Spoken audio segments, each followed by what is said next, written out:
Assalamualaikum warahmatullahi wabarakatuh. Alhamdulillah kita bisa berjumpa lagi di pertemuan 9. Saya akan membahas tentang perancangan database dan pengkodean. Materinya hanya ada 2, ada konsep dan pengkodean. Lalu konsep dasar database. Database ini adalah basis data, di dalamnya ada kumpulan data saling berhubungan. Itu database. Jadi semua data terintegrasi atau terpusat untuk menghindari adanya duplikasi. Duplikasi ini untuk menghindari adanya double data. Misalkan NIM-nya sama ada double, atau namanya sama ada yang double. Konsep dasar database tujuannya adalah menggambarkan hubungan antara data. Yang kedua, menyediakan model data. Dan yang ketiga, spesifikasi struktur sesuai kebutuhan. Jadi nanti database ini akan didesain. Desain ini adalah yang akan mendukung operasional dan tujuan perusahaan. Jadi dari desain tersebut nanti perusahaan berpedoman berdasarkan desain tersebut. Entity Relationship Diagram atau biasa yang disingkat dengan IRD. Ini adalah basis data relasional, menggambarkan tentang hubungan antar satu entitas dengan entitas yang lain, dan nanti setiap entitas itu memiliki sejumlah atribut atau field. IRD ini untuk memodelkan data, lalu setelah dimodelkan nanti akan diimplementasikan ke dalam database seperti MySQL, SQL Server, Oracle, Access, dan lainnya. Lalu simbol-simbol IR diagram ada entity, kotak biasa, lalu kotak double weak entity, lalu yang belah ketupat relationship, lalu yang belah ketupat double itu identifying relationship, yang putus-putus derivatif, yang lonjong atau elips ini atribut, lalu elips ada garis tengahnya primary key, lalu ada elips double itu multi value, dan yang ada 3 ini adalah atribut composite kalau ada 3. Tahap pembuatan IRD yang pertama adalah tentukan entitasnya terlebih dahulu. Misalkan perpustakaan entitasnya apa saja, ada peminjaman, ada penjual, ada pengembalian, ada anggota, ada denda, dan lainnya. Lalu yang kedua, kuncinya, misalkan kunci dari masing-masing entitas. Misal ada peminjaman, kuncinya nomor peminjaman, lalu denda kuncinya nomor denda, lalu anggota kuncinya nomor anggota. Langkah ketiga adalah identifikasi dan menetapkan seluruhnya berdasarkan foreign key. Jadi ini ditetapkan foreign key-nya apa, nanti dihubung-hubungkan semuanya, disambungkan. Yang keempat adalah derajat relasi cardinality, ada one to many, one to one, atau many to many. Dan yang kelima adalah lengkapi entitasnya dengan atribut non kunci. Misalkan tadi peminjaman, kuncinya nomor peminjaman. Nah, non kuncinya adalah tanggal peminjaman dan keterangan peminjaman. Ini contoh IRD, ini ada 1, 2, 3, 4 entitas. Entitas ini yang kotak-kotak ya. Lalu ada relasinya 1, 2, 3, 4, ada relasi, ada memiliki, meminjam, melayani, dan mendata. Kalau ini adalah kata kerja biasanya kalau si relasi tersebut. Kalau entitas ini kata kerja, kata benda maksud saya. Ada anggota, petugas buku, dan kategori. Lalu cardinality-nya hubungannya adalah one to many, berarti satu kategori memiliki banyak buku. Jika dibalik, untuk bacanya adalah satu buku memiliki satu kategori. Untuk yang many to many, cara bacanya satu buku mendata banyak petugas, sedangkan satu petugas mendata banyak buku. Jadi setiap entitas yang pertama itu pasti dibaca satu atau one. Untuk kategori dia hanya ada 2 atribut. Lalu untuk buku ada 1, 2, 3, 4, 5 atribut. Karena ini one to many, maka si foreign key di buku itu akan ada dari kategori. Cut ID ini akan masuk ke buku menjadi foreign key. Sedangkan primary key di buku adalah ID buku, sedangkan foreign key-nya cut buku. Cut ID dari kategori. Kenapa foreign key di buku? Karena si buku ini adalah yang many. Sedangkan anggota dengan buku itu sama one to many, maka si anggota ini mempunyai NIM ya. Nah, NIM ini bisa masuk ke buku sebagai foreign key. Untuk yang many to many itu relasi tengahnya akan menjadi tabel baru. Dan untuk foreign key-nya berarti dari kedua entitas yang ada di sebelah-sebelah relasi tersebut yang many to many. Ini ada ID petugas dan ada ID buku. Itu menjadi foreign key di Mendata. Karena foreign key-nya dua-duanya, maka dua-duanya juga menjadi primary key di Mendata. Yang selanjutnya ada Logical Record Structure atau LRS. LRS ini adalah presentasi dari struktur record pada tabel yang fungsinya adalah menentukan kardinalitas, jumlah tabel, dan foreign key atau FK.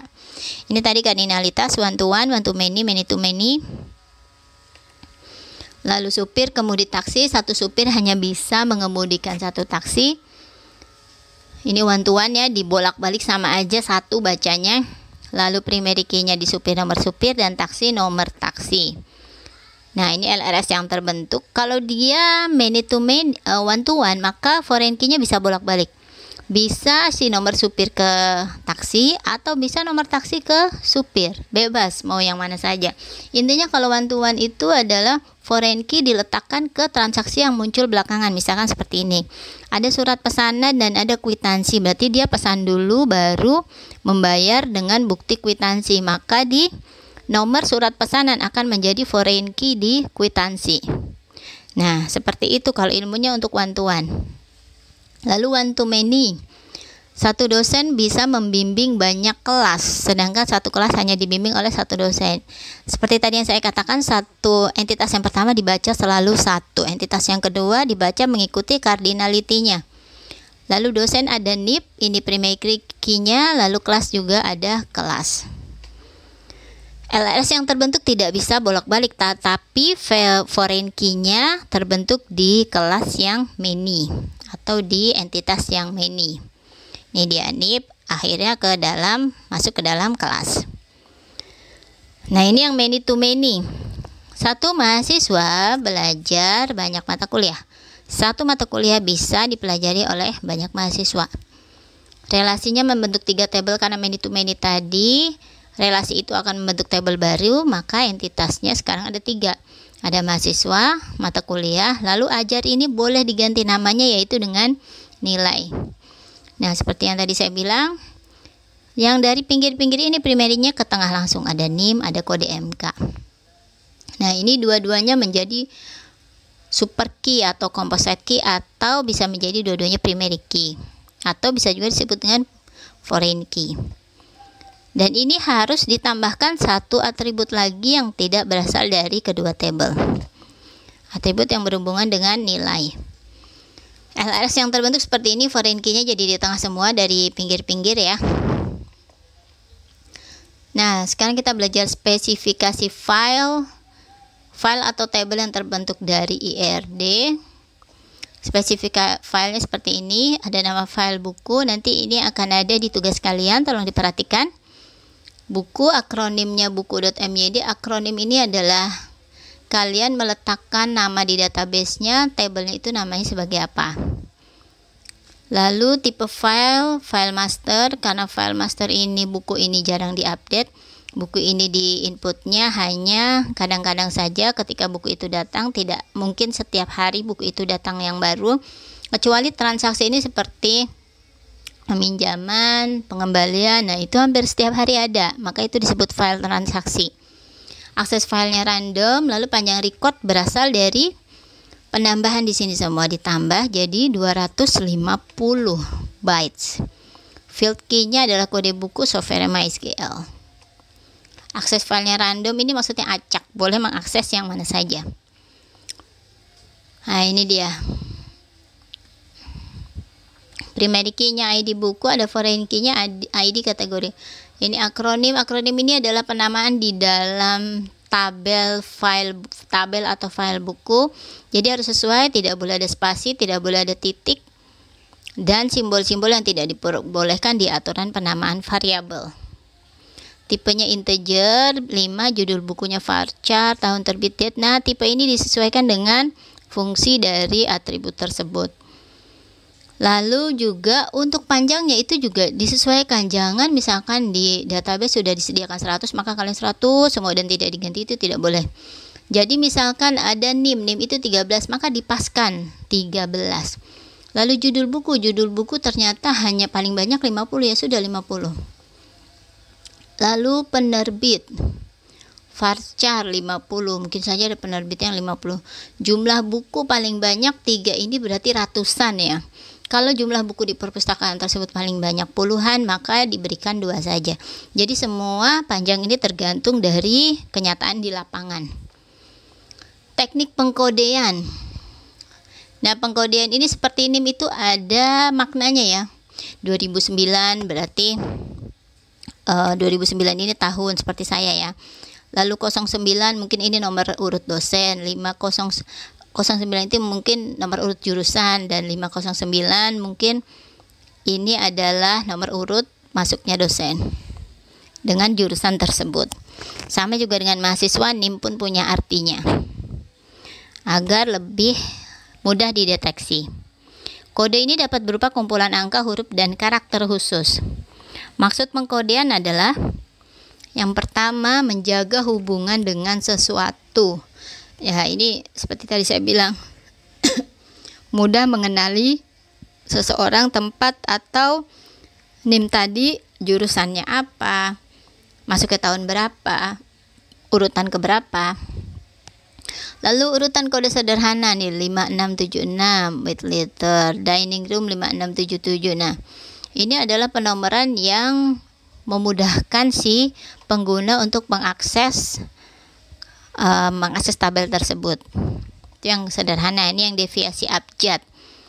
Nah, ini ada abjad 1541 kode pos pelanggan. Ini adalah dipakai pendekatan dalam identifikasi suatu nomor rekening dan untuk mencetak label surat. Kalau tadi nomor yang ditandai untuk sesuatu jika memerlukan penomoran yang tidak memerlukan hubungan, jadi nomor urut saja ya, tidak ada hubungan.